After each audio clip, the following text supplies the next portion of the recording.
Bueno, durante la misma época en la que Rosita Crosby era elegida Miss Galaxy bailando al ritmo agogó de los Mats, Carlos Doñi navegaba las olas de la playa Waikiki con elegancia de Playboy, y Juan Velasco Alvarado inauguraba el quinto golpe de estado militar del siglo XX. El sello Infopesa, el sello IEMSA editó un LP que no aparece en enciclopedias o libros de historia, pero que es clave para entender el Perú contemporáneo, que es el disco Los Destellos.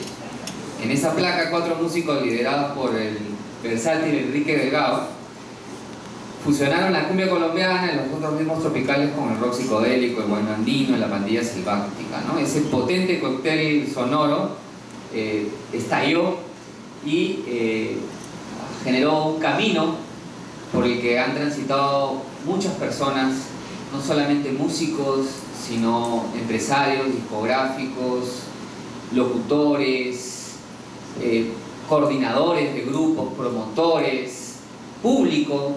Durante hace 5 décadas la educación sentimental de los peruanos se hace en base a los ritmos y las distintas versiones de la cumbia peruana. Teniendo en cuenta ese hito, porque como bien los que estudian la música entienden, los géneros musicales no tienen una partida exacta de nacimiento, siempre es una creación colectiva, no es de una persona, pero había que usar, digamos, hacer un poco alguna arbitrariedad y tener en cuenta un disco que fue muy influyente, que es el Destellos. A partir de eso es que estamos tomando en cuenta que hay 50 años de cumbia en el Perú. El disco Los Destellos fue editado en octubre de 1968. Hay una historia previa de la que vamos a hablar, sin duda, ¿no? Y en el que ha sido protagonista una de las personas que está aquí presente, que es Alberto Maraví. Pero queríamos aprovechar esta tercera versión del seminario de Música y Sociedad para no solamente presentar investigaciones sobre la cumbia, como ha pasado hace unos minutos, sino tener a los protagonistas. Aquí todas las personas que están frente a ustedes han contribuido notablemente al desarrollo de un género musical, a la cultura peruana, a la construcción de identidades regionales, a la identidad nacional. Creo que somos producto de su trabajo y por eso queríamos tenerlos aquí a todos. El único que no está presente, que inicialmente habíamos pensado, era Fernando Quiroz, ex guitarrista de Los Destellos, pero tenía un problema de salud y no nos acompaña. Pero aquí están las 5 décadas. Cada uno, todos están vigentes, todos absolutamente están vigentes. Ese es algo que la cumbia no se agota, sigue inacabable, pero cada uno tuvo un momento importante también de las que queremos hablar, ¿no? En cada una de las 5 décadas, ¿no? Entonces eso va a ser motivo de la conversación. Quisiera primero que les dé un aplauso colectivo, por favor, es un honor tenerlos aquí presentes. En la Universidad Católica es un honor tenerlos aquí. Y bueno, ahora yo quisiera conversar, primero voy a ir hablando sobre cada uno. Vamos a empezar por, digamos, un productor mítico. Realmente es un mito, es quizás, yo diría, el productor fonográfico más global de la historia del Perú, sin duda a dudas, ¿no? Y el más influyente. Mucha de la música que ustedes bailan se debe a los artistas, sin duda, pero también a Alberto Maraví. Él fue el que trajo La Mujer Hilandera, el que se lo propuso después que la escuchó en Brasil, ¿no? Cuando era periodista musical ahí en Río. Él fue el que trajo a Hugo Blanco, que fue fundamental para los músicos de la época para decidir por el camino de la cumbia. Enrique Delgado contaba que él decidió entrar por esa línea porque él tocaba música criolla, música andina, había tocado con Pastorita Guaracina, ¿no? Y una de las cosas que hizo que se definiera por la cumbia fue la presencia de Hugo Blanco, que lo trajo Alberto Maraví en uno de sus tantos viajes. Alberto Maraví pues, se ha codeado con Johnny Pacheco, con Libertad Lamarque. No hay artista global, con Roberto Carlos, creo que se hablaba.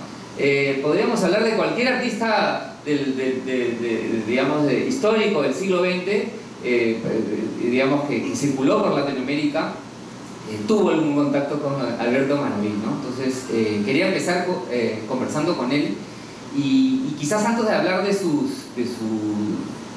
trayectoria, un poco de su biografía, don Alberto. Su padre tenía una hacienda en Junín, ¿no? Las raíces de la familia están en Junín. Efectivamente, en Chicaya, cerca de Huancaya y frente a Chupaca. Y usted, cuando bueno, después vino a Lima, se decidió, su familia lo promovió para que se vaya a estudiar a Buenos Aires. ¿Qué pasó? Que se iba a ser ingeniero agrónomo y terminó en la música. Bueno, mira, yo realmente nací en Lima, en Jesús María. Y luego de terminar mis estudios, en 1949, en 50 comencé a trabajar como fotógrafo, que me gustaba mucho. Mi madre me regaló una Rolleiflex y comencé a trabajar en El Mundo, una revista que ya desapareció. Y un amigo que se iba a Buenos Aires me visitó y animó a mi madre para que yo fuera a estudiar lo que deseaba conocer, que era la carrera de ingeniero agrónomo, porque mi familia tenía muchas propiedades, muchas Chicaya, a orillas del río Maldá. Yo fui a Buenos Aires y comencé a estudiar un año en la Universidad de Buenos Aires, en la Universidad de Ingeniería. Pero poco a poco, como tenía la cámara fotográfica, comencé a trabajar como reportero, como periodista, a través de una revista muy conocida que era Sintonía. De ahí me comencé a foguear, iba a las radios, El Mundo, Splendid, a los teatros como el Tabarís, como el Maipú. O sea, estaba en el ambiente de la música, ambiente artístico. Y eso me fue fogueando, conocí a mucha gente y luego de 3 años en Buenos Aires me fui a Uruguay, a Montevideo. Ahí tuve la suerte de ampliar proyectarme como comentarista musical porque me gusta mucho la música. Entonces, primero comencé una radio pequeña, Radio Centenario. Ahí comencé con programas como Postales del Caribe, un radio club musical, y luego pasé a una radio muy importante que era Radio El Espectador, que con Radio Parque se disputaban la primacía. A través de Radio El Espectador pude ir, por ejemplo, a los festivales de San Remo a través de un convenio con Alitalia, y pude conocer mucho la música italiana y también la música europea. Nicola De Bari, por ejemplo, ¿no? Bueno, a Moruño, entonces Nina Pizzi, que comenzó el número 1 en el Festival de San Remo, conocí casi hasta el 2000 conocí a los artistas. Y iba a San Remo porque además de hacer mis programas en radio y para Uruguay, tenía contacto con colegas de México, de Buenos Aires, amigos que había dejado. Bueno, también con España, en esa época había un gran locutor, un gran animador, Raúl Matas, y siempre recuerdo, el creador de Discomanía. Bueno, entonces en ese ambiente yo caminaba por el mundo, grababa mis programas, pero hacía 1 hora diaria en Radio El Espectador. Posteriormente llegué a Brasil, a Sao Paulo, y logré ubicarme en Radio Tupi. Y entonces comencé ya a viajar hacia México y Estados Unidos. Y el momento que llega a Perú es por un contrato con el virrey, ¿no? Para ser su representante, claro. ¿no? El regreso después de 16 años. Después, yo pasé muchas veces por Colombia, o sea, ya conocía bien el repertorio colombiano, había visitado Barranquilla, Medellín, y conocía a muchos artistas. Y conocía el repertorio colombiano que tenía mucho éxito en el Perú, en esa época de 1966. Entonces, ¿qué hice? Yo vi, cuando ya estaba trabajando para el virrey, luego de trabajar en Brasil, después de 15 años volví al Perú a trabajar para el virrey como productor de música internacional. y también lógicamente para colaborar en la producción de música nacional. Y ahí tengo una pregunta. En ese momento efectivamente lo más masivo era la música tropical, especialmente la cubana, las guarachas, que tienen raíces anteriores incluso a Dámaso Pérez Prado de los 50, ya en los 40 ingresa la música tropical cubana al Perú. Pero ¿por qué en ese momento, que también había un éxito del rock? Lo digo porque hay mucha gente que viene del rock que se extraña por qué el rock desaparece en el año 75, digamos, y tuvo que ver con una apuesta también empresarial, ¿no? ¿Por qué apostó usted en ese momento por la cumbia, por los ritmos tropicales, y por qué no por el rock peruano? Mira, el asunto fue que la música cubana, a través de la Sonora Matancera, Celina y Rautilio, tenía un éxito tremendo. Celina y Rautilio era producida por Sonorradio, la Sonora Matancera por Yemsa. Entonces, el mercado de Virrey, que era muy pequeño, solamente los pachanacos, algunas cosas, y el repertorio Philips y Polydor, que era un repertorio de música en inglés que no era apto para nuestro mercado de Lima, Perú. Entonces pensé, tengo que competir con ellos, ¿qué voy a buscar? Me fui a Caracas a buscarlo a Hugo Blanco, que había sido un éxito con Moliendo Café en Europa. Yo lo había escuchado, estaba en sus grabaciones, y vi la posibilidad de promocionarlo en el Perú. A esa época había logrado tener un programa en Radio América, que ya ha desaparecido. En Radio América logré 3 horas diarias en la mañana. Entonces comencé el discómetro mundial y apoyé mucho a muchos artistas, pero especialmente a Hugo Blanco con el tema Domingo por la mañana. Eso fue en 1966. El número a los pocos días se reventó en Lima. Y lógicamente pues me dio esperanza para lograr presionar y buscar apoyar a Virrey. Sí, Enrique Delgado, Jorge... Entonces, mira, el asunto fue que la cumbia colombiana es cantada generalmente. Correcto. Entonces, Hugo Blanco era cumbia instrumental. Y la trajo en la gira que hizo por todo el país, fue un éxito tremendo con Domingo por la mañana y otras canciones muy bonitas. Y o sea, ritmo de cumbia, pero fino. Entonces, vi el éxito de Hugo Blanco, que influyó en 2 músicos peruanos, grandes guitarristas.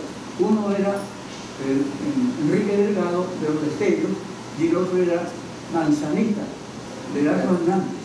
Ellos fueron realmente, ambos, casi al mismo tiempo, en 1966, que al ver a Hugo Blanco el éxito de él en su gira, apoyaron la cumbia. Y así, poco a poco nació la cumbia peruana. Luego, gracias a Dios, tuvimos grandes artistas peruanos que han logrado éxito mundial con la cumbia peruana, que lamentablemente, por ejemplo, Colombia, que tiene un repertorio de artistas extensivo, no pudieron lograr. Nosotros como Palacio grabamos un tema colegiala, colegiala. Esa canción de Walter León. Bueno, esa canción yo la volví a grabar con el Combo Palacio, un tipo de sonora matancera, o sea, una orquesta. Y fui especialmente a Bogotá a promocionarla y también en Medellín. Y gracias a Dios, pues el éxito lo reventó en Colombia y se proyectó a Francia y luego a todo Europa. Sí, sin duda, Nestlé hizo campañas con Colegial, o sea, la Colegial es una de las canciones más conocidas del Perú en el extranjero, sin lugar a dudas. En Senegal se escucha Colegial. Sí, pero lamentablemente los colombianos también se la adjudicaban y me lo copió muchas canciones peruanas se han adjudicado a la colombiana. Los son muy buenos, pero bueno, esa es la manera de trabajar, pero no hay más remedio. Así que tuve que asimilar ese problema. Pero digamos que la cumbia peruana hoy disputa a la cumbia colombiana. Tenemos una diversidad de música, digamos, como orquesta, música selvática o de la montaña, urban, no, ¿cómo se llama? Los mirros, Conejo y su combo, que ya son conocidos internacionalmente. Así es. Y usted tuvo mucho que ver con eso, porque quería para ir cerrando y de ahí para pasar a Pepe Irey, usted apostó por la cumbia y fue fundamental para el crecimiento de la cumbia amazónica y de la cumbia norteña también. Usted fue descubrir el Grupo 5, el primer disco de Aguamarina y Sinfopesa, ¿no? Tres nombres que le ve como Aguamarina. Así es. Entonces, ¿cómo era en ese momento? Usted no era, a veces pasa con muchos productores de música que esperan que vengan los artistas, ¿no? A pedirles. Usted iba a los distritos, que iba así, buscando hasta en caseríos, talentos musicales, y así fue que descubrió a Juanico y su combo. No sé si nos pueda contar cómo fue ese momento. Bueno, a Juanico lo conocí en una zona de baile en Iquitos. Un sábado me habían avisado que había un artista de Pucallpa que tenía un éxito, así que me personé allá a Iquitos, lo vi y, o sea, en un ambiente de vapor, porque todo el mundo bailaba, más de 1000 personas en un estadio. Juaneco y su combo, pues era una cosa tremenda. Hablé con él, los invité a Lima y les dije que yo les pagaba pasarse por avión y que tenía un estudio de grabaciones. Ellos, bueno, se animaron de inmediato y llegaron a Lima y grabamos el primer roleplay. Hemos grabado con él, creo que 10 LPs. O sea, logramos ubicar el estilo, el repertorio de Juaneco y su combo. Y es una cosa que nos alegra muchísimo, porque hoy Mujer Hilandera, en la versión de Juaneco y su combo, está siendo, digamos, reconocida como un éxito en Europa. También otro tema de Gulindoro, Cacique, la canción Ya se ha muerto mi abuelo, tema folclórico, que ayudó mucho a un grupo de Bareto que lo ayudó en su gira por Rusia. Y claro, la canción fue grabada por Gulindoro Cacique. O sea, ese grupo ha logrado trascender no solamente en América Latina, sino en toda Europa. Está casualmente, ahora vamos a ver la manera de mandar un nuevo grupo, porque Juaneco ya murió lamentablemente y también casi todo su grupo ha desaparecido. Pero yo he hecho un grupo amazónico, o sea, cuarteto amazónico, para proyectar la música de esa zona, la música amazónica de los mirros, de los, ¿cómo se llama? Los Wemblers. O Wemblers, claro, sí. Que ahora se ha hablado de... O sea, ha estado hace poco en Tarapoto, en Pucallpa, reuniendo con amigos, con artistas, y vamos a activar ese repertorio que tiene un sello distinto y es muy, digamos, muy popular y muy efectivo. También, lógicamente, voy a ocuparme de reponer el sitio de los Pasteles Verdes, un grupo que logró un éxito latinoamericano. Ustedes lo conocen, los Pasteles Verdes de la zona de Chimbote. Sí. Y así, yo siempre he buscado apoyar el talento peruano, o sea, artistas, compositores, porque nuestro país tiene un caudal en cuanto a artistas con proyección. Por ejemplo, como dijimos, la colegiala es un éxito mundial. Y eso, bueno, lamentablemente no fue un éxito del compositor que es Walter León, sino que como teníamos que competir con los colombianos por una orquesta, que fue el Combo Palacio, y esa versión de del Combo Palacio fue 3 meses número 1 en Colombia, y de ahí se proyectó a Europa y a la promoción del café. El café. Sí, el café. Sí. Correcto.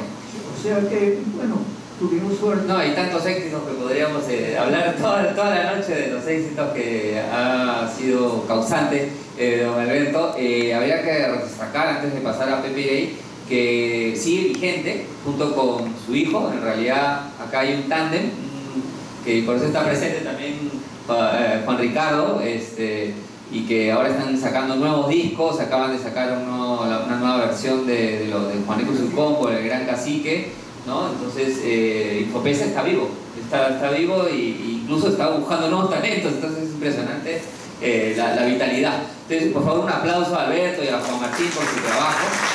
La cumbia andina incluso no es limeña, ¿no? La vertiente, la chicha, viene de la escena, hablando de las teorías de la música, las escenas musicales de Willy Strauss, la escena de Huancayo, ¿no? Y es en ese momento que Pepe Irey tiene un rol importante. Además, Pepe Irey, su padre es hijo de Licey, ¿no? Japonés, su abuelo, migrante, y bueno, cuéntanos cómo tu papá se mete a la radio, ¿no? Que es un poco el causante de tu involucramiento con las ondas hercianas. Bueno, antes que nada, muchas gracias, Santiago, a ustedes que están aquí presentes. Bueno, definitivamente yo nazco en la radio. Mi padre, desde que tenía aproximadamente 2 años, que tenía uso de razón, me lleva a la radio. Visité las cabinas, bueno, veía, observaba a los locutores de aquel entonces que tenían unas voces maravillosas. No quiero desmerecer lo que está ocurriendo en la actualidad, pero era una tendencia definitivamente. Y en el cual mi padre, bueno, voy a contar brevemente su trayectoria. Él es el primero que dedica, vamos a decir, un espacio de música japonesa para los migrantes, ¿no? En aquel entonces llamado Colonia Japonesa, ahora ya la comunidad de Nikkei. Bueno, es una mixtura definitivamente.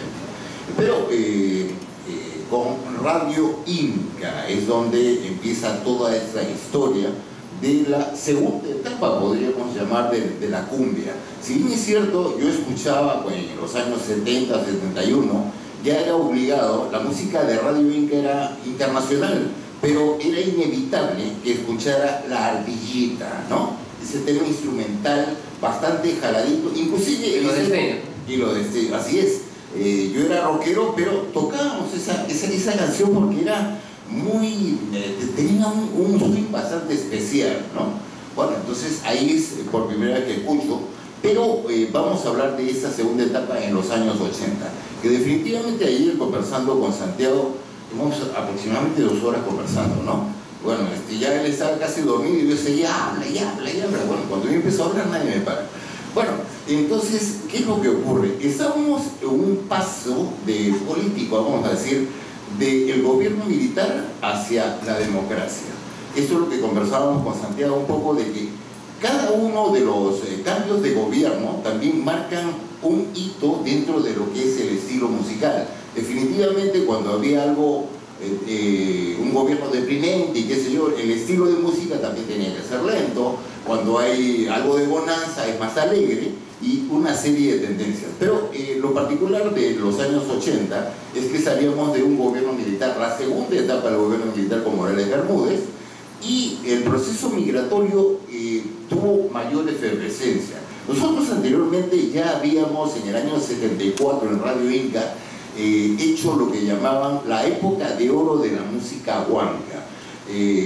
Cantantes como Flor Pucarina, Picaflor de los Andes, o sea, esas grandes luminarias que realmente yo me siento muy orgulloso de haber trabajado con ellos. Yo en ese entonces era operador y les manejaba su programa desde los controles, ¿no? Manejando la máquina. Bueno, pasé el tiempo y definitivamente el cambio de gobierno, bueno, no quiero hablar más de ningún gobierno, pero para los medios de comunicación fue un poquito crítico, vamos a llamarlo así, porque aparece por primera vez en el gobierno militar lo que le llaman la tanda publicitaria. Antes la publicidad se colocaba durante toda la hora, pero en el gobierno militar, en la radio, ordenan de que sea 5 minutos por cada hora. Entonces aparece la tanda publicitaria, y la cual, pues definitivamente un poco, una radio no podía mantenerse con 5 minutos de publicidad. Los costos operativos de una amplitud modulada difieren mucho de una frecuencia modulada. La frecuencia modulada necesita un transmisor pequeño y una pequeña antena en cualquier lugar, pero en amplitud modulada necesitamos por lo menos 1 hectárea de terreno para poder plantar lo que es la antena, ¿no? Y lógicamente que esto nos vio mermados en cuanto a la economía y no podíamos mantenernos. Entonces es que mi padre visionó definitivamente de que había el proceso migratorio que iba creciendo cada vez más, y bueno, apuntamos hacia el sector primero de folclore guarochirano, yaollino, cañetano, o sea, lo que respecta a la Sierra de Lima, ¿no? Las regiones altas. Y la particularidad de todas estas zonas es que no había mucha riqueza de lo que se llama folclore o lo que se llama la música tradicional, y va asimilando con lo más cercano. En el caso de los guarochiranos, lo que hacen es tomar todo lo de Huancayo. Y hace un instante Santiago mencionó de que la etapa esa del tropical andino nace prácticamente en el Valle de Mantaro, en Huancayo. Muchos eran serreños, eran del Cerro de Pasco, huancavelicanos, pero como el auge de los huancaínos estaba muy fuerte, todo el mundo se colocó el membrete de Huancayo. Es por eso que aparece por primera vez una tarde folclórica, lo que le comentaba, una tarde folclórica, y en la noche se decide contratar en la primera oportunidad de una fiesta guarochirana a Freddy Roland, que hacía cumbia. Bueno, frente a este éxito, vamos a decir que en la tarde era la representación del Inca y en la noche con cumbia, es que deciden tentar y probar los guarochiranos con la música de los chapis, que en ese entonces ya algo estaba sucediendo con el tema El Aguajal. Que se vaya, de repente tenía que ver algo con lo político, que se vaya ya lo anterior, no sabemos, ¿no? Pero algo debe haber ocurrido ahí que empezó a gustar esto. Los chapis empezaron a presentarse, pero de una manera increíble, arrasadora. Primero eran la presentación los días domingos, luego los días lunes. Ustedes dirán, los lunes, pero ¿cómo es posible? Es que el público que acudía a estos bailes se dedicaban al comercio. En los días de trabajo del comerciante son viernes, sábado y domingo, y por lo tanto, ¿cuál es su día de descanso? El día lunes. El día lunes aquí empieza la efervescencia de los bailes, y luego era domingo, lunes, martes, miércoles, jueves, viernes. O sea, todos los días de semana, y no se daba abasto para esa cantidad de acogida que tenía el tipo de música. Y bueno, ahí es una explosión, Grupo Alegría, bueno, los OVNIs, tantos grupos que así es. Bueno, hay una cosa que quería yo más o menos recalcar. Si bien es cierto el estilo del tropical andino, el autor, bueno, muy cercano a nosotros, don Emilio Aranya Caguamaca, lo tildó como huaynón por el estilo de canto que era quejoso y llorón, que difiere mucho de lo que era lo que don Alberto conocía, que era un canto un poquito más elegante, a diferencia de lo que ocurrió con Pintura Roja. Pintura Roja no tenía ese tipo de canto llorón, sino la identidad de la princesita Miri, que la tenemos aquí, ¿no? Bueno, es la reina, ¿no? Porque mamá no. Reina. Definitivamente. Bueno, reina todavía. No, es reina. Definitivamente. ¿Qué princesita? Ya no, una princesita reina, definitivamente. No, hay que darle al César lo que es del César. Bueno, y tú militaste en el MRTA. Bueno, te comento esa historia. Si bien es cierto, cuando recién empezamos con todo ello, empieza con una mística y nosotros decidimos, como Osvaldo Guerrero, colocarle un nombre a esto. La chicha, como tal, tenía, vamos a decir, una mala vista. Lo relacionaban con lo lumpenesco, lo delincuencial, con lo malo. Entonces dijimos, vamos a cambiarle de nombre a esto para que pueda ingresar fácilmente a todos los estratos. Y es así como Osvaldo Guerrero ideamos el nombre de Movimiento Revolucionario Tropical Andino, MRTA. Y luego cuando aparecen estos señores, definitivamente nosotros tuvimos que cambiar solamente ya el MR, lo sacamos y quedamos como Tropical Andino.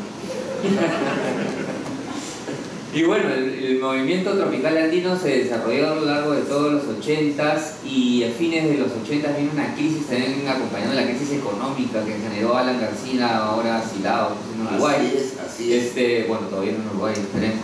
En la embajada de Uruguay.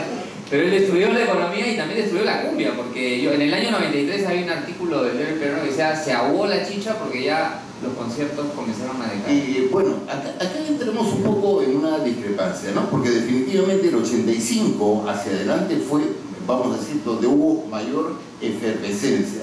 Ustedes se preguntarán, dicen, bueno, la economía se fue, esto, pero para lo que era el sector popular, un poco que vamos a distinguir lo que son escalas de necesidades. Si bien es cierto, ustedes se preocupan por educación, se preocupan por otras cosas, en cambio, en ese entonces, un poco más estaba todo tirado hacia la diversión. O sea, para la diversión siempre hay plata, ¿no? Eso es incuestionable. Chame pachanga, pues eso claro, por supuesto. Cuanto más deprimido está uno, más busca la pachanga. Entonces, un poco como que en el 85, 86 hubo mayor efervescencia todavía. O sea, es un poco extraño, porque realmente lo que tú manifiestas tiene mucho de razón. O sea, se deprime la economía y todo debería de bajar. Pero en ese caso, para la diversión no había... Sí, no, al inicio no, pero se deprimió a fines del 93 y ahí viene la tecnocumbia que vamos a hablar ya, pero con Rosita, porque ese es un tercer momento de la cumbia, ¿no? Así es. Pero en esa época, Pepe, también se inventa un lenguaje radial, ¿no? Como los jingles de 20 segundos. Bueno, domingo, que a veces genera estereotipos, los que no conocen se agarran de eso, es lo único que conocen y lo repiten, pero en verdad sí formó un modelo de publicidad radial, ¿no? Y bueno, surge Radio Inca, ¿no? Así es. Lo que ocurre es que la publicidad antes de folclórica, y no me va a desmentir don Alberto, duraba 2 minutos y medio, y todavía primera parte, segunda parte y tercera parte. Bueno, mi padre un poco que visionaba las situaciones viendo mucho televisión y otras partes, y aparece en ese entonces los denominados teleavisos económicos de Panté, ¿no? En los cuales lo que buscaba era traer un poco mayor de ingresos para un canal de televisión, Canal 5 en aquel entonces.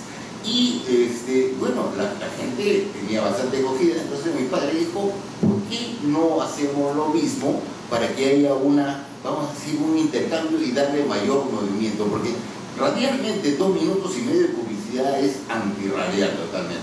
Entonces dijo, vamos a soltar los teleavisos económicos en los cuales permitía, vamos a decir, la radio tenía el espacio radial consta de 50 minutos, no es de 60 minutos, porque los otros 10 minutos se destinan a la publicidad. Bueno, entonces era la oportunidad, cada uno de los grupos musicales iban teniendo concesionado su espacio en determinado lugar. Y lógicamente había mucha cordialidad entre todos, pero lógicamente eran rivales, ¿no? O sea, un poco como que Chapi con Alegría y Vico, qué sé yo, eran amigos, pero eran, vamos a decir, rivales dentro del ambiente artístico. Pero nosotros a través de las tandas permitíamos, por decirte que el aviso de los Chapis se escuchara en el programa de Alegría. El programa, el baile de Alegría, se escuchaba en el programa de Vico. Entonces hubo un intercambio, vamos a decir, de público, y esto iba haciendo que iba creciendo. Fortaleciendo el movimiento. Bueno, gracias. Un aplauso, por favor, para Pepe. Y bueno, en ese contexto es que también se desarrolla, digamos, una banda y una voz que fue tan importante como el Cometa Halley, ¿no? Milagro Soto, Princesita Mili, ¿no? Y se inserta a la música, y bueno, si don Alberto era de Jesús María, con raíces de Junín, Chepiré y limeño, pero con raíces Miseris, tú vivías en barrios altos, ¿no? Y cómo así ingresas a la cumbia, ¿no? Es gracias a tu padre, ¿no? No sé si nos puedes contar esa historia. Me voy a poner los lentes para escucharme. Bueno, ya te lo voy.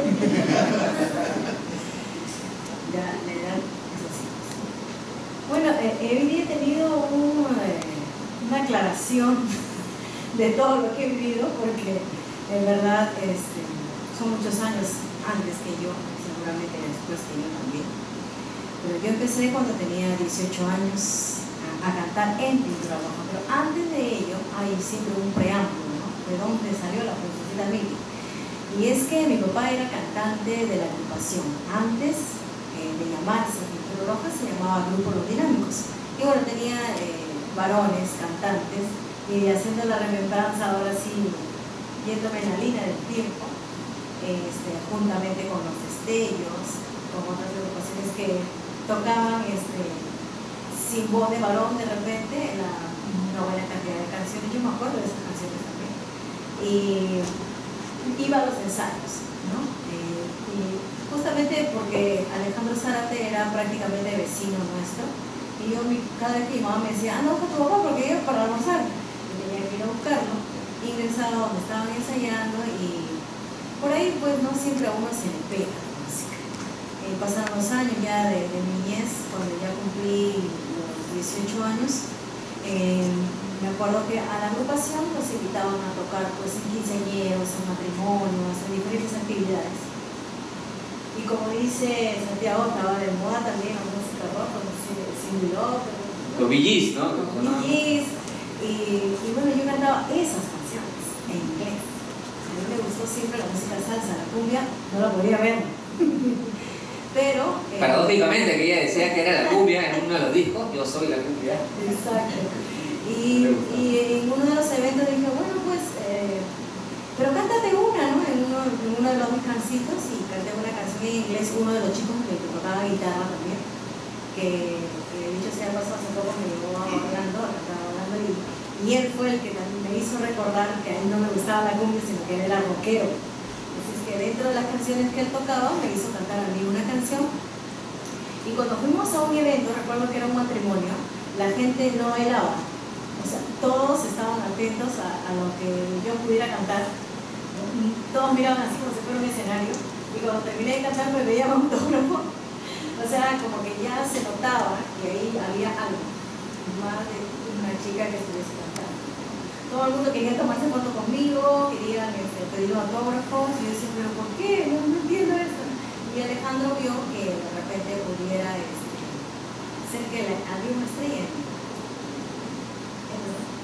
Así es que grabamos el primer tema, lo llevamos, recuerdo, a Radio Inca, y recuerdo la primera noche que la pusieron y estaba Manuel Álvaro, el locutor, y hizo un concurso y dijo, a ver, el que adivine pues si es un hombre o mujer que está cantando, porque la voz a los 18 años no se define mucho, y el concurso era, a ver, digan ustedes, ¿es príncipe o princesa el que está cantando? Y una acogida tremenda. Al día siguiente dijeron que sí, se trataba de una jovencita que estaba cantando, que tenía 18 años, y fue un boom, porque yo creo que no pasaron ni 2 semanas y nosotros ya estábamos con contratos en todo el Perú. Y para mí también fue sorpresa, porque en realidad yo estaba estudiando en la universidad, pero eran tan frecuentes los llamados para ir aquí y allá. En ese momento le estaba contando también a uno de los jóvenes que llegamos al Cusco, y yo decía, ¿por qué hay tanta gente en el aeropuerto? Había miles de personas. Y dije, ¿quién ha venido? Vino la princesita Mili. ¿Qué? Una acogida tremenda, miles de personas en los eventos, y a la verdad les digo, no lo busqué. Yo veo como algunas personas que realmente se esfuerzan en que algo salga, invierten, se caen, se levantan. No lo busqué, fue algo fortuito, fue algo que la vida me tenía deparada, de repente un don, un talento que no me daba cuenta yo, y sin embargo que tenía ya para mí. Y de hecho te cansaste, y después Juan Campos Muñoz te propuso hacer un otro grupo, ¿no? Y fue el grupo Halley. Justamente porque pasaba el cometa Halley justo en esa época, ¿no? Como se dice, ¿no? Nadie sabe cuánto pesa el saco hasta que uno mismo lo carga. Y de verdad a mí me pesaba muchísimo tener una vida en la cual pues no había intimidad, ¿no? Tenía 18 años, nunca fui a una fiesta de cumpleaños de algún amigo, No fui al matrimonio de mi hermano, me fui llorando obviamente a cantar a otro lugar porque no estuve en el matrimonio de mi hermano, no podía, no tenía fines de semana, era lunes, martes, miércoles, jueves, viernes y por si acaso el domingo temprano, en la mañana, en la tarde, en la noche. De repente el beneficio un tanto económico, pero la familia para mí hasta ahora sigue siendo algo tan importante, se desgregaba un poco de tiempo. Por eso pasé. Y Juan Campos me propuso poder hacer una agrupación en la que de repente yo pueda dominar un poco y decir si quiero o no quiero ir a tal, porque mentira, también igual no. Y así pasaron 10 años de mi vida dentro de la música tropical andina. A ver, escuchemos un poco de Cultura Ropa en la época que tenía un programa en televisión, Pepito Quechua, ¿no? No se ve tan bien, pero ahí está.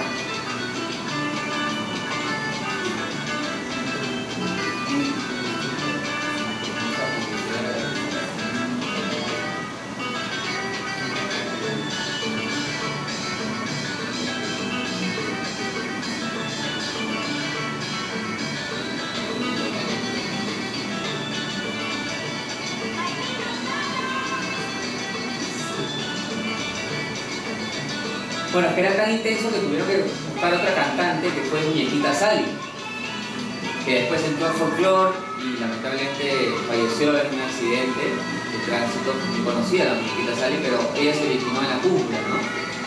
Y era la segunda voz para poder soportar la vida tan intensa, ¿no? De la música. Exacto, no es como ahora, ¿no? Que los grupos tocan una hora, después el otro, así. Ha ido cambiando la realidad.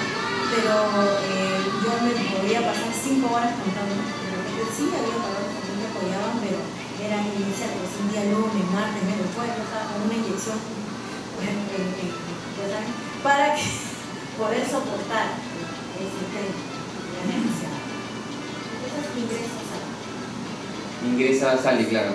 pero soy de trabajo y luego entró dentro de lo que es la cumbia, pero también estuvo con sus 3 años en el tren para ella, también era fuerte. Y de repente no tenía el dominio de poder decir, no, acá quiero ir, acá no quiero ir. Hemos sido en época de modernismo, hemos ido a mucho. O sea, nos han llevado a lugares, si nosotros quisiéramos a cantar ahí, pero era terrible. Pero así. Claro, esa es la vida del músico, que a veces uno lo ve solamente por el lado, ¿no? Digamos, del placer, ¿no? De la fama, pero es una vida sacrificada, ¿no? Que bueno, un poco el testimonio de Milagro nos lo cuenta, ¿no? En los 90. Pero en ese momento lo que se pone más de moda es Rosy War, ¿no? El año 95, ¿no? En la época de Selena en México, ¿no? Siguiendo un poco la imagen del Tex-Mex, ¿no? De Ana Gabriel con la voz, ¿no? Y ellos graban, bueno, estaba Biochip, antes el grupo que manejaba el esposo, ¿no? De Tito Mauri de Rosy War, y ellos graban con Rosita Producciones.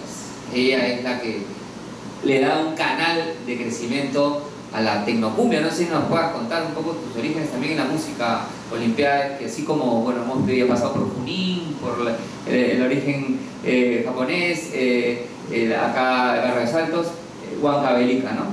Sí, ahora vamos a llegar a Irma, pero primero vamos a hablar de la tecnocumbia. Buenas noches.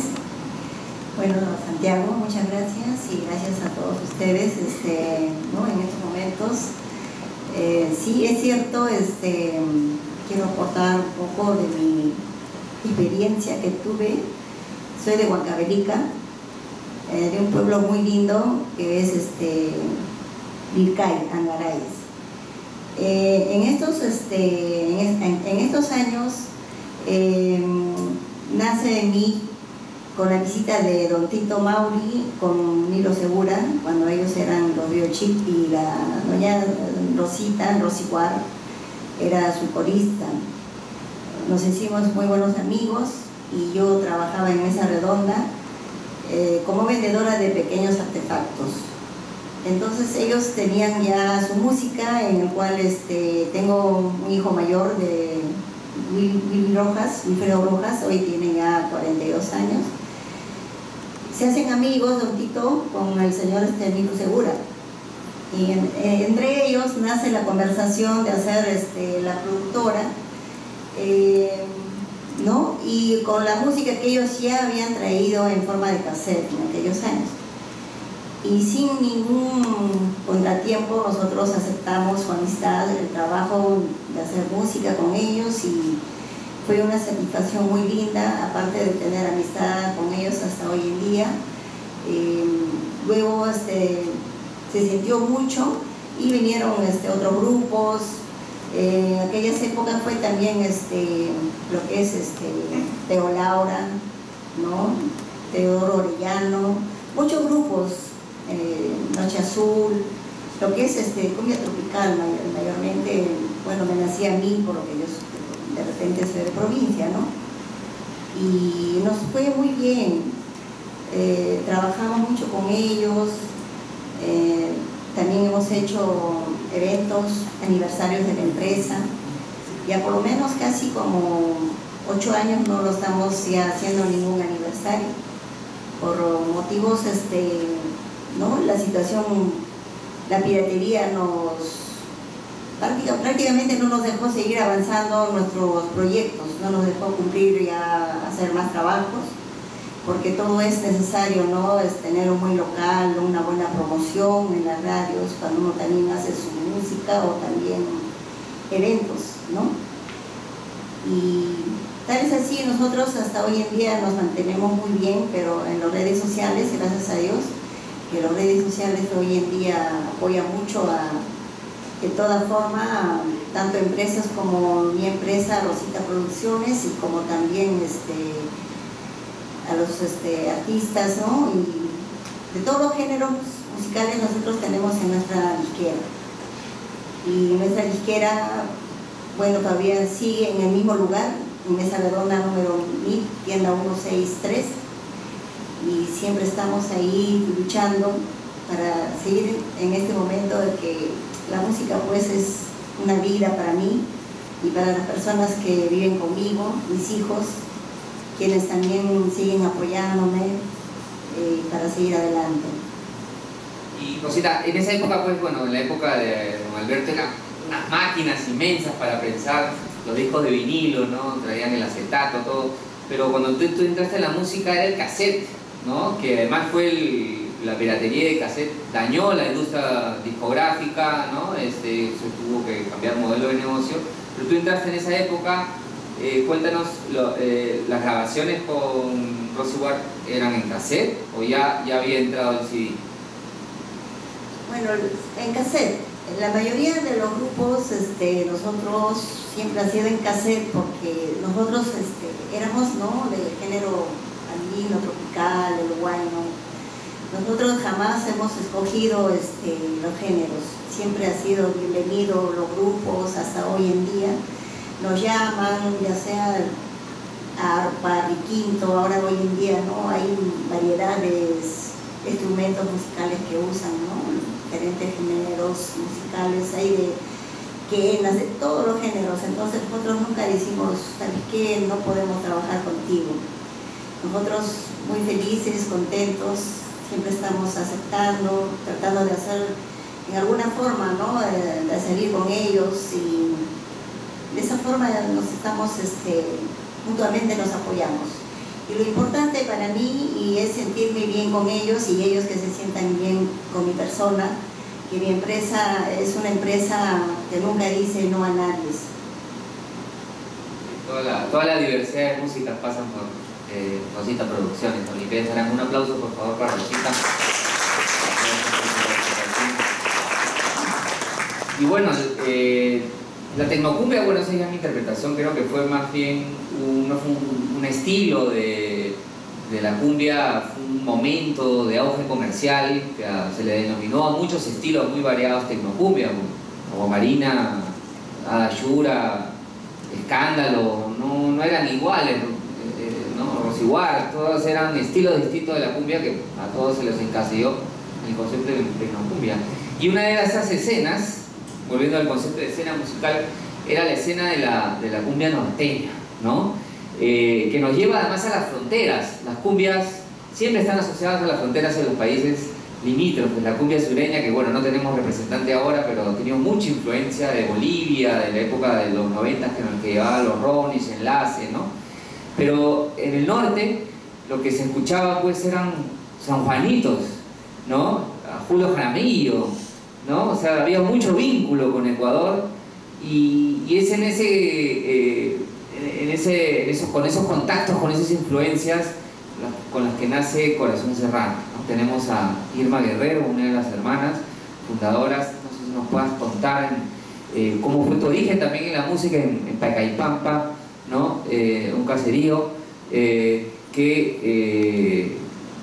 comenzó con un sueño de tus hermanos, ¿no? De tener un grupo y ahí después tú te uniste a ellos, ¿no? No sé si nos puedes contar esos orígenes iniciales con la música. Bueno, muy buenas noches.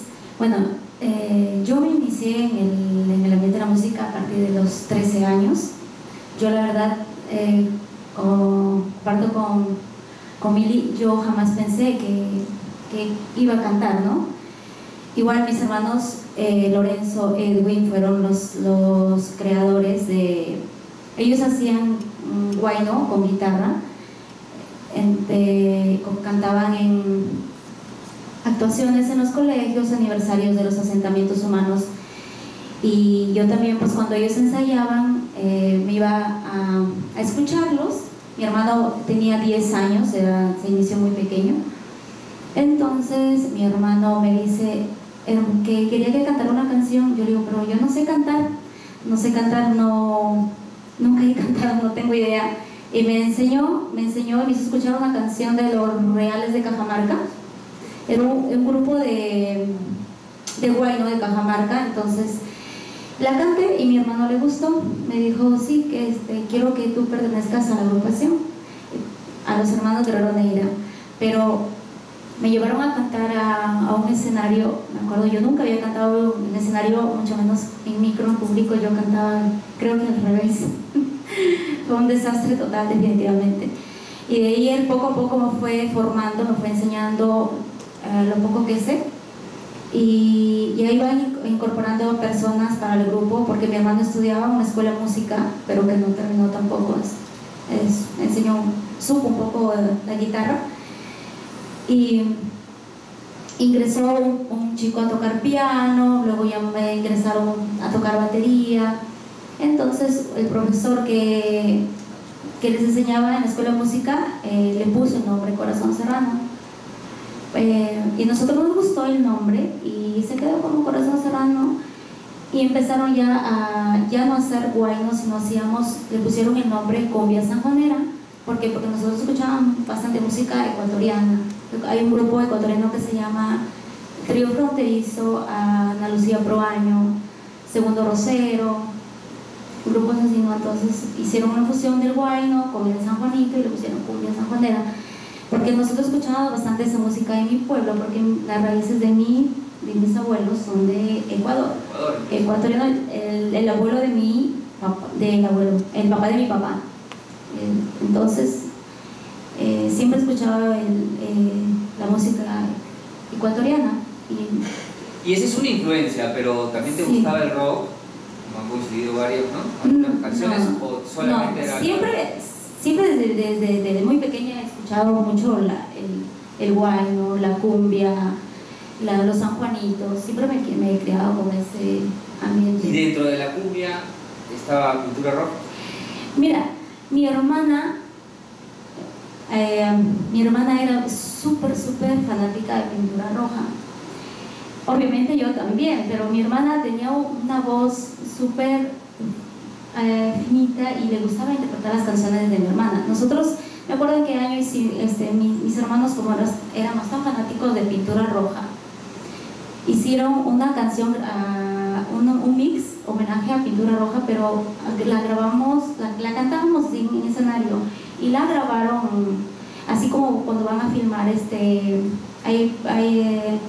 en vivo. Exacto, van a tocar en vivo.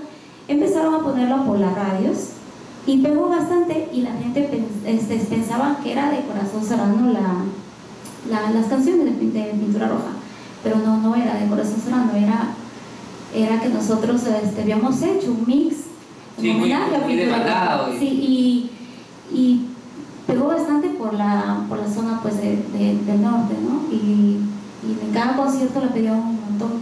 Pero esa canción la cantó Leslie, no la cantó mi hermana, una chica que ingresó a Corazón Serrano. Sí, bueno, y ya la trayectoria del 93, que era una disquera, digamos, regional, ¿no? Sí. Cantaritos, ¿no?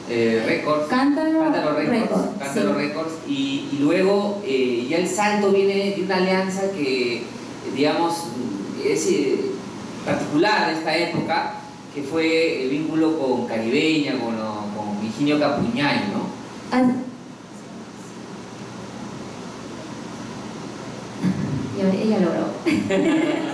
No miento, pero hay una alianza ahí, ¿no? Sí. Entre radio y grupo que a ver, lo que antes Corazón Serrano, nuestros inicios, las primeras radios que ponían la música de Corazón Serrano en Lima era una radio Fiesta, Radio Unión y luego Radio Inca, que nosotros pagábamos una hora de programa, y Corazón Serrano pegó a gustar más, o sea, porque la gente ya escuchaba, esa radio era muy sintonizada.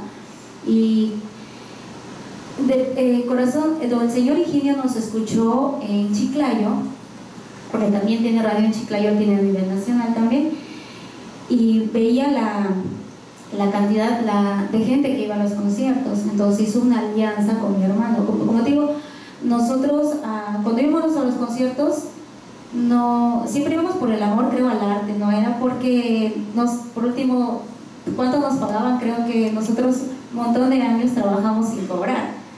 Entonces, sí, en serio, sí, porque para nosotros lo bonito era pues estar en un escenario, cantar y que la gente diga, wow, que disfruten contigo, ¿no? Después, a raíz de eso, mi hermano se asoció con el señor Higinio, la Caribeña, y llegaron a un acuerdo para que pusieran la música en la radio a nivel nacional. Pero los contratos ya venían, ya no hacían directamente con Corazón Serrano, sino a través de él, ¿no? A través de él. Así es. Y en el 2010 creo que es el momento de explosión, ¿no? Sí, es como nosotros tocamos para Año Nuevo, me acuerdo, Paraderos 5, no me acuerdo del nombre.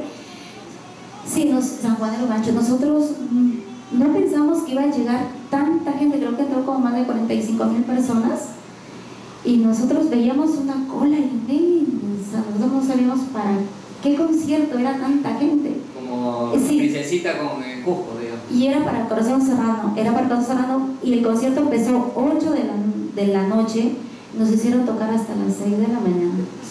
Nosotros nos tomábamos fotos y ya nos soportábamos así sentadas, porque hay colas para fotos sentadas, porque ya no podíamos más, ya no dábamos más. Y como yo comparto mucho la historia de Mili, porque es verdad, nosotros no tenemos vida. Imagínate, yo trabajé desde los 13 años, tampoco nunca fui a un quinceañero, a un cumpleaños, nada, de fiesta de promoción, absolutamente nada, porque nosotros gracias a Dios también siempre hemos tenido trabajo, bastante trabajo por la sierra. Al comienzo toda la sierra de Piura, y yo cuando le decía a mi mamá, me invitaron a un quinceañero, mamá, quiero, por favor, ¿puedo ir al quinceañero?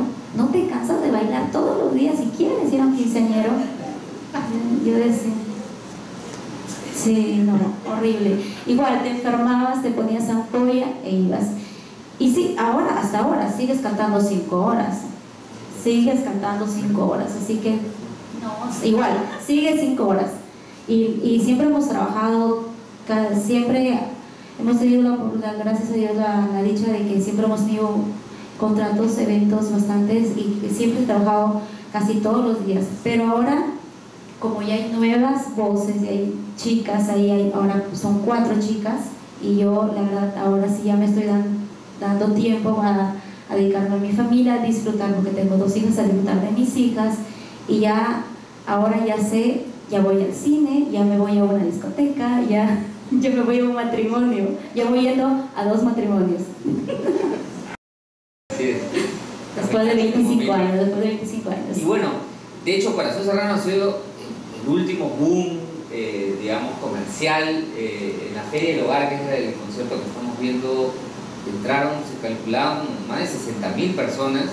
Sí, tuvieron que cerrar ya porque no entraba más. Por seguridad, sí, ¿no? por seguridad, ya no ingresaban más personas.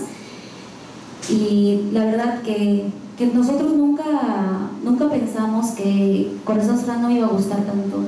No, jamás lo pensamos. Y ahora, con eso yo quiero ya ir terminando la ronda. Pero a pesar de que es una experiencia que todos han tenido, no sé si les pasó, se escuchó en los medios, pero muchas veces el trabajar en la cumbia ha sido doloroso, complicado por la vida personal que demanda pues, el régimen laboral de la música, pero también por la discriminación, ¿no? Digamos, el nombre Corazón Serrano, sí, nosotros, ¿cómo fue tomado por la gente? Nosotros, sí, Corazón Serrano de repente gustaba o de repente a ti te gustaba Corazón Serrano escuchar la canción, pero de pronto escuchabas el nombre Corazón Serrano, automáticamente ya no te gustaba, porque el nombre. Nosotros en varias oportunidades han cerrado las puertas en la televisión, porque nos decían, ya, escuchaban la canción, sí, está bonita, pero yo te pongo la canción, pero me le cambias de nombre. Pero nosotros jamás aceptamos eso, ok, no podíamos cambiar, pero ¿por qué teníamos que cambiar el nombre? Si a nosotros nos gustaba el nombre. Y mira, ahora yo creo que ya no les da vergüenza decir, oye, sí, a esa canción de Corazón Serrano me gusta Corazón Serrano, ya no les da vergüenza, al menos siempre lo han dicho, y cuando vas a un lugar ya te están escuchando Corazón Serrano. Claro, y bueno, y la familia lo reivindicó, incluso su página web habla de sus orígenes, del orgullo de donde vienen, ¿no? Papá, por favor, un aplauso para